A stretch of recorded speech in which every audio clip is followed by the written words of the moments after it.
Thank you very much, gentlemen. I am here with Jensen, who, along with his team, has just secured his spot in the North American LCS 2017 Spring Split Finals. How does that feel?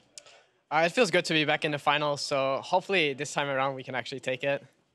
Now, last week we saw Phoenix1 and we saw Ryu specifically make some big plays for that team to get themselves here to the game that they just played against you guys. Was there anything in particular about that matchup, specifically the mid lane matchup, that you were thinking to really show this is what it's like to play against some of the top tier talent in mid lane and prove your dominance there? Sort of. I don't think Dig players are bad. I just think they had problems with working together as a team. So I think P1 looked very dominant against them, but I think against us, I definitely felt like we were the favorites by far. So not really too worried here. Now, speaking of you guys as a team, how well you work together, if we go back in time a little bit, take a step back towards what we saw in Toronto, the loss there was hard for you. How do you feel about Cloud9 right now as a team? Do you feel like this is a squad that has improved enough to take home the championship here in spring 2017? I think we're still a fairly new team, but I think we're definitely a really, really good team as well. Not really sure if I feel like we are much stronger than we were that split, because, like I said, we're still a fairly new team, but I think we can do it. But at the same time, I think it's going to be really hard because, I mean, there's still Fly versus TSM, but I expect TSM to win that series, and I think TSM is looking really good right now, so it'll be hard for sure. It'll be hard for sure, but the Cloud9 shot at redemption and revenge against TSM, or potentially even FlyQuest, depends on who goes there, could be very real. Thank you very much, Jensen. Best of luck to you and the rest of Cloud9 going on to the finals next week. And now we're going to toss things back to the analyst desk to see what they make of the series. Thank you very much, Mr. Flowers. I'm demoting you here. You're no longer the captain just because I said so. I feel like smack talking today. 3-0 though, Cloud9, solid game, and honestly, I would say a more one-sided match than we thought. Game 3, about as snowball as the others, contracts popping off as usual. Yeah, I think that in general, it felt like P1 never really got off the ground in this series. They never really had like a good opportunity to win the series, or even any of the individual games. There was never a time where any of their players were dominating. It just felt like it was all C9. This game was one where I was like, oh, it's going off to a good start. You got Meteos doing the very specific small Raptor camp into Blue Buff invade, and they stole a little bit of the enemy Raptor camp. So I was like, wow, dude, they got something good going. And then when they stole one jungle camp, that was their best. That is a good start, though. Yeah, it is. I mean, the series was getting out jungled, and it's like Inori's constantly losing pressure to contracts. So hey, maybe Meteos gets a unique level 1, and then was able to pull ahead the enemy jungle early, doing like a proactive invade. I thought, it looked okay at minute 3. And then, maybe like toward minute until you're losing, right? Yeah, toward minute 9, I was like, okay, maybe it looks kind of bad. And then like minute 17, I was like, oh, they just got 3 for 0 or something like that, and to like a 5 for 1, and then they lose the game. Yeah, I think Contracts really just deserves so much credit for this series. Like, he looked good in all 3 games. I think he was the better jungler in all 3 games.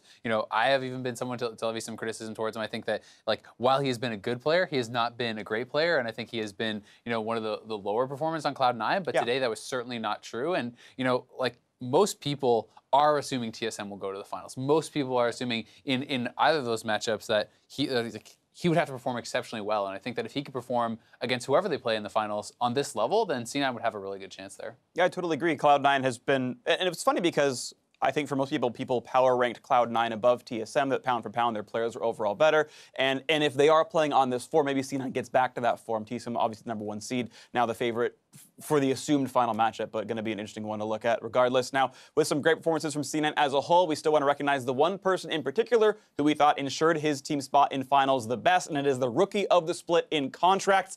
A shock to many coming into the match, but after seeing these games, I think no surprise at all. Contracts performed so much better than he had from the regular season. And like I said, this is such a unique thing for his team. Like, he makes sure that they get out of lane phase. They have such good laners, and he's there to make sure action happens. And at the very beginning of the split, maybe he wasn't as consistent as he was now, and every single game he's making sure that, like, they get out of lane phase, he starts to the ganks off.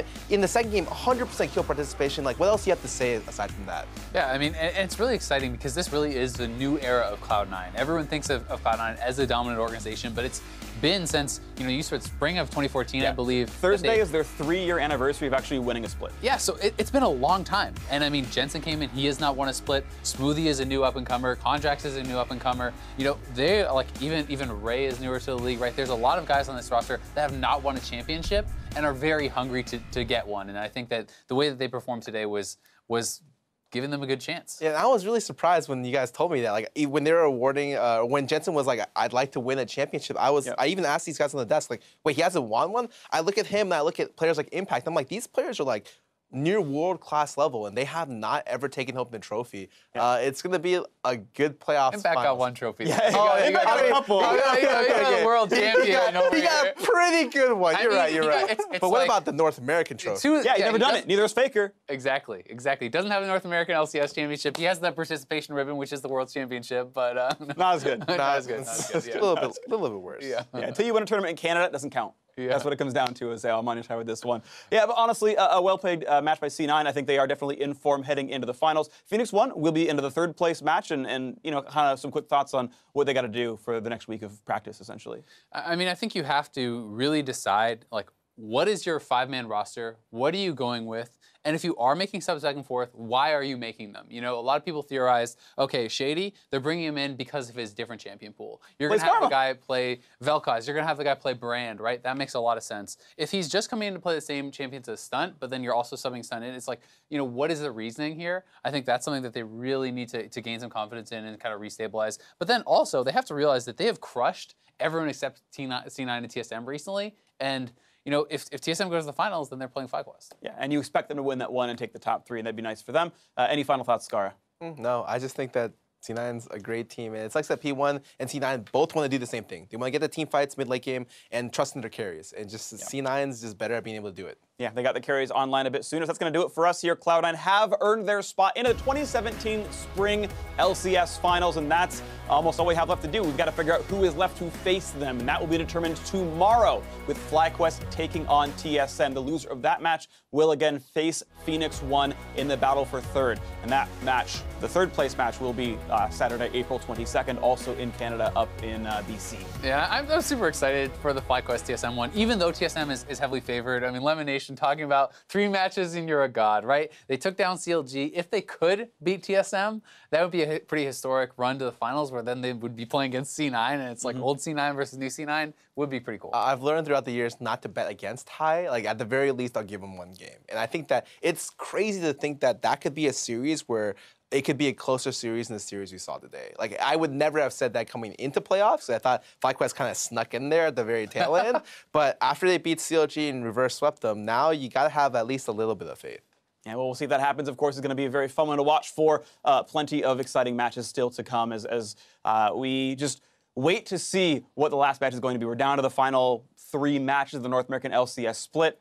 And we're getting closer and closer to finding out, who is going to go to MSI, right? And I mean, for me, that's always a very exciting time. Not to get too far ahead of myself, but CLG last year, that was the best NA has ever performed at MSI. So I do hope that whoever goes is on point and can put up a good performance. Yeah, and honestly, I trust most of the teams that are going. All the teams that are going. I don't want to throw any teams under the bus there. I trust all the teams that are going, and I hope to see some really good performances out of them. But that's pretty far in the future. Like, I'm just here to watch games tomorrow. Yeah, and I think globally we have, some really good teams going overall. In North America, it's down to Cloud9, TSM, FlyQuest. If FlyQuest play well enough to beat both those teams, like, that's a really good team no matter what. But like, C9 looks super sharp today. TSM, we know, always does well in playoffs. They've never missed a final, and if they can keep their international performance actually going well. G2 looked pretty good today, and in Korea you've got like the telecom wars, like SKT, KT, those teams are insane as well, and MSI looks to be a really exciting tournament in the near future. And I think for TSM, they're a team that would be very hungry, not only to redeem themselves, like regionally after last year's Worlds performance, but also to have a good international performance. So they definitely have their eyes set on MSI, on getting all the way to the finals, and we'll see if they can actually pull that off.